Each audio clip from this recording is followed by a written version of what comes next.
Hello, am I audible? Yes, Apur, you're audible. Yeah. Sorry guys for the trouble. We can start it again.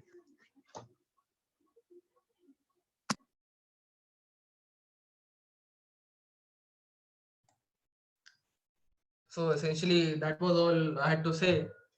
Now you may continue the discussion. Yeah, thank you, Shri.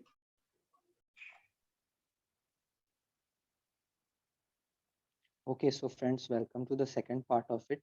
Uh, and before we could proceed, I would like to point out what Sri Acharya has said, what Sri Acharya has contributed to this discussion. Yes, he had rightly pointed some of the facts, but yes, Kamran bhai, I will be coming to you just in a second. But what I think is that it would be very unfair to put the dissenters who are students protesting out in colleges and at the same time the terrorists who were involved in the Khalistani act. It will be unfair to put them on the same bracket, on the same act.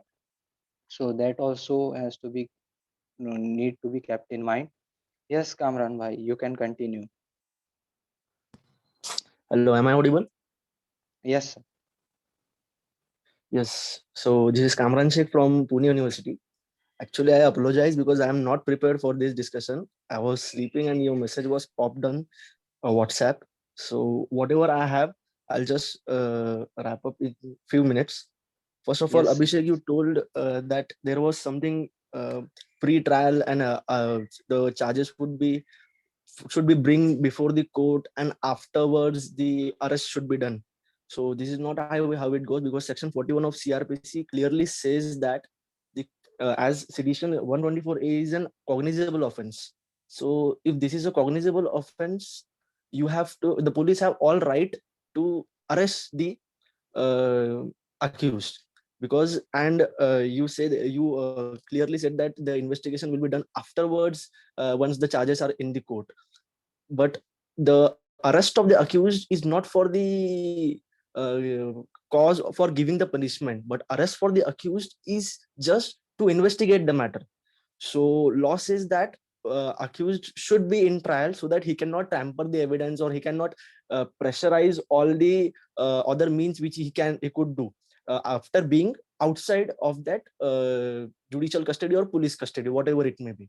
First of all, secondly, I would go into the uh, history to the sedition law, and I don't know why all of us are discussing on the facts, because question of facts are irrelevant nowadays, because the topic today is dimensions of sedition law. Topic today is not is that the dimension of sedition law of these times or of that times. So let's make it and the whatever it is, let's make it in a whole way. First of all, sedition says that whoever by words, either spoken or written, or by signs or visible representation or otherwise, brings or attempt to bring into hatred or contempt, or excites or attempt to excite disaffection of the word to the government established by law. Am I audible, guys? I'm sorry. yes, sir, you are audible. Please continue. Established by law. Now let's refer to the judgment of Kedarnath Singh versus State of Bihar. I am having my Bayrak in my hand. It says that Section 124A, as also Section 5, Sir, you are muted.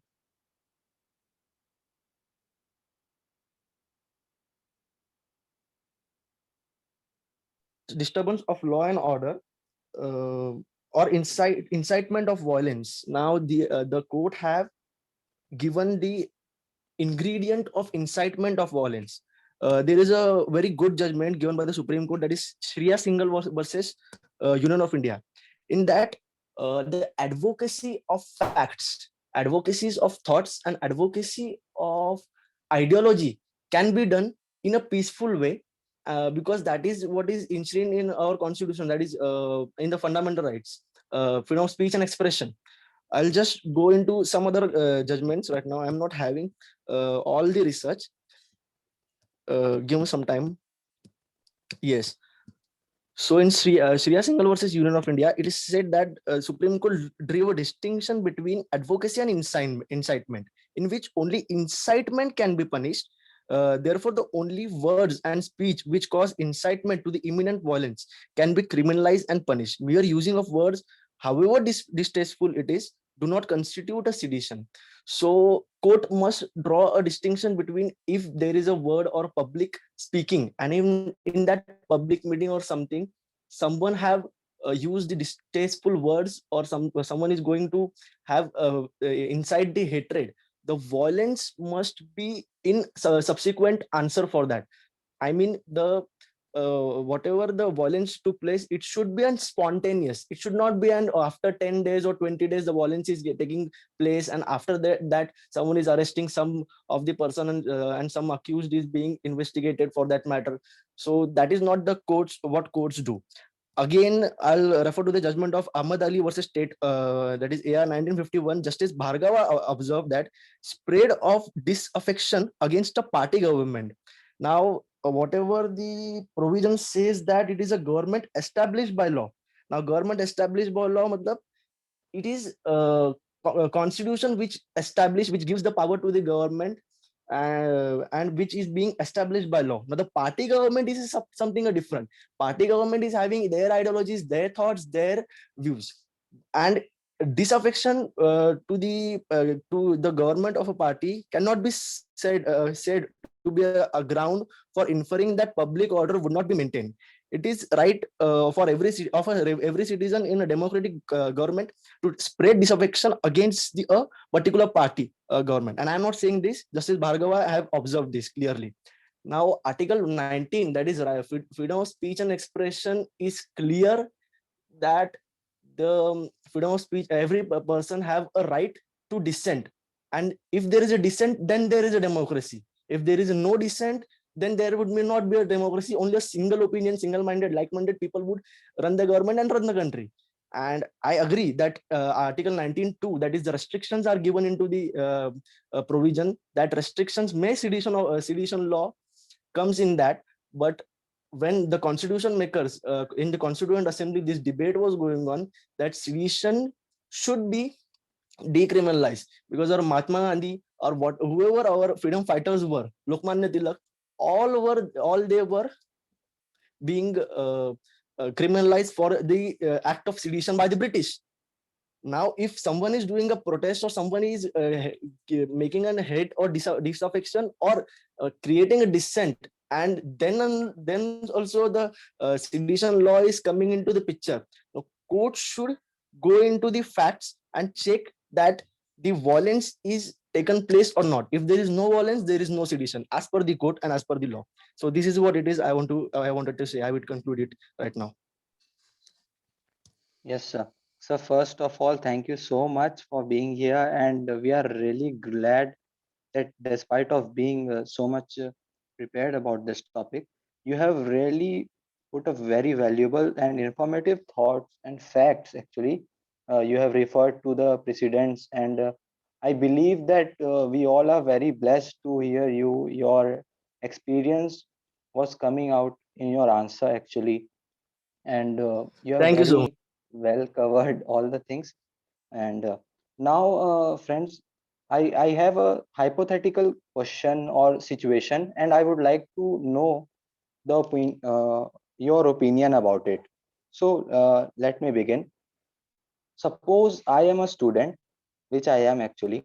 I am a student of, let's say, 20-year-old, and I'm studying in Delhi. I belong to from a middle class family, and yeah, I am very much young blood, so I'm excited, and with all my colleagues I may have joined any political party, let's say X, Y, or anything, and now I that party is opposite to the party in power.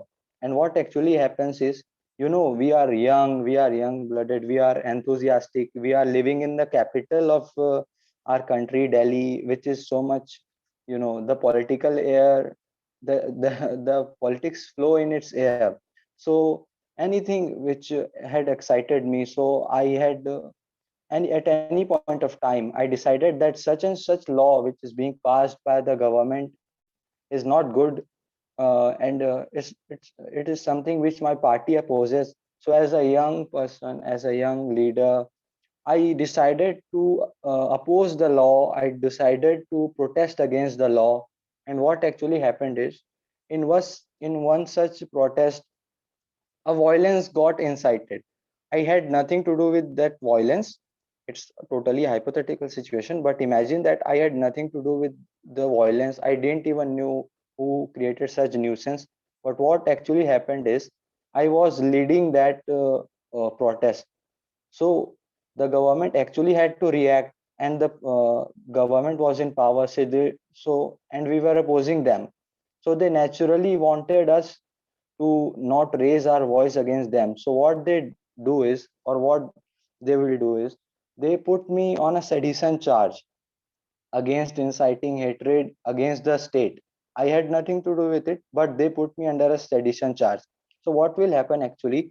I will be booked and I will be taken to the custody.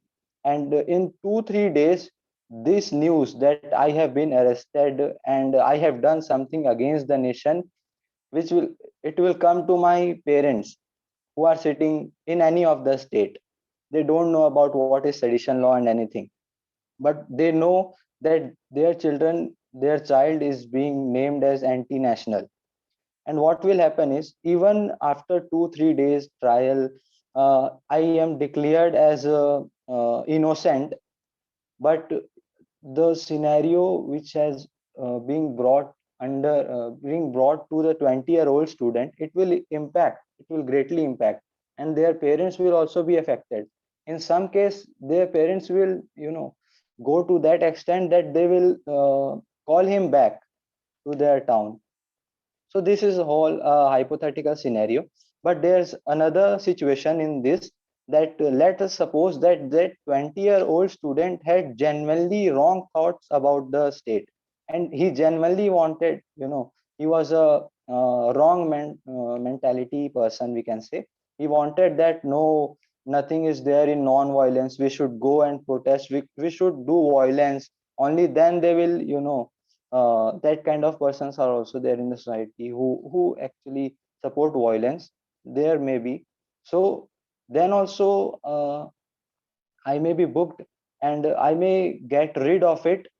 I may get declared innocent. So in both the cases, what is happening is that at one point of time, innocent is treated as guilty, and at other point of time, a guilty is called to be innocent. So such a dilemma is there. um, Anyone has anything to say about this? What can be done to the sedition law that this situation with the students should not occur, and those who are actually guilty should be punished?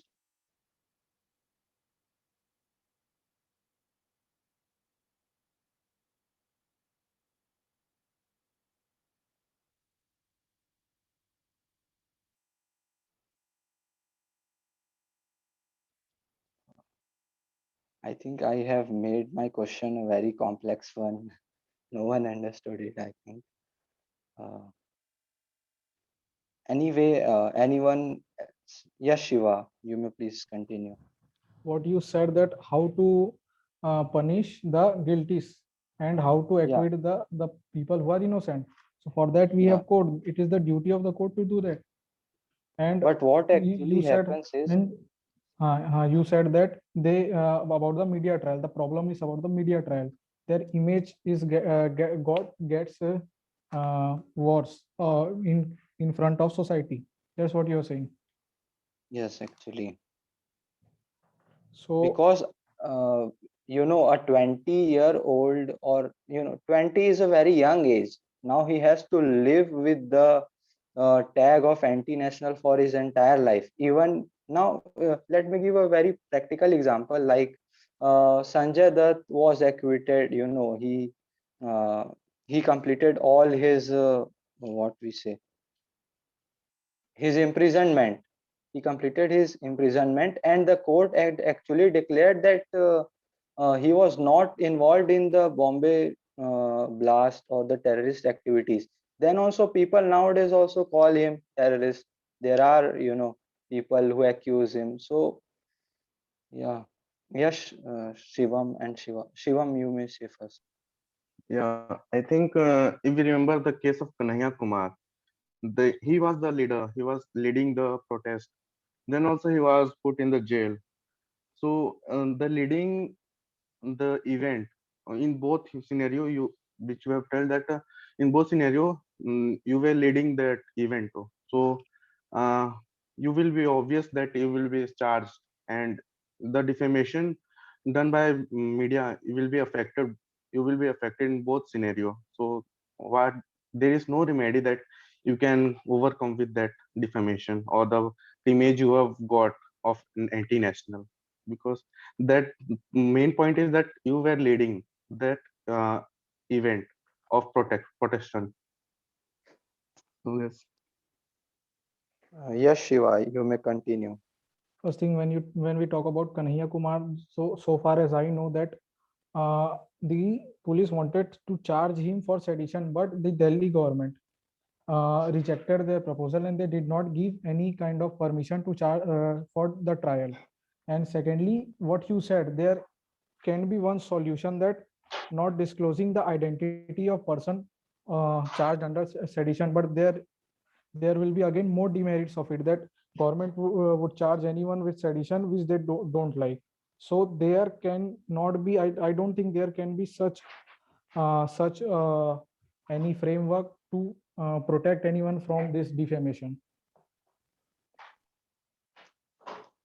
Okay, so my final question is to Kamran sir, because he's, I guess, I believe he's one of the most knowledgeable person among us who can give a valuable opinion about that.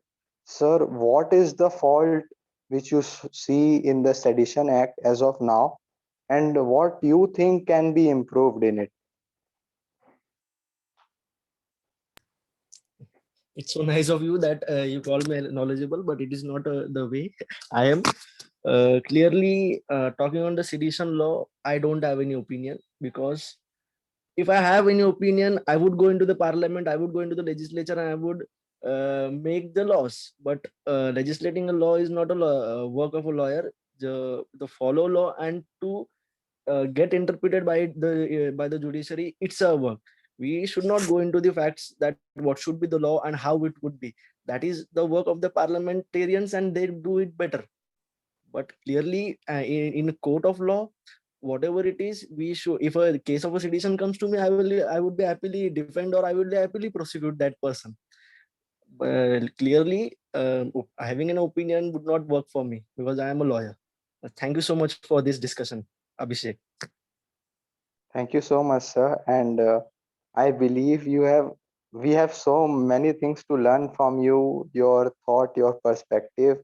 It's, even before because all of us have never got into our campus as of now, and we really miss our seniors who we have interacted to. But now we really feel blessed that you as a senior came among us and share your very valuable knowledge, I would say, because as you said that as a lawyer, opinion is not something which we deal upon, but facts and interpretations of it. So I think, friends, we can end the discussion now. Nida, Apur. Yeah, sure. I'm just stopping the recording. Yeah, Abhishek.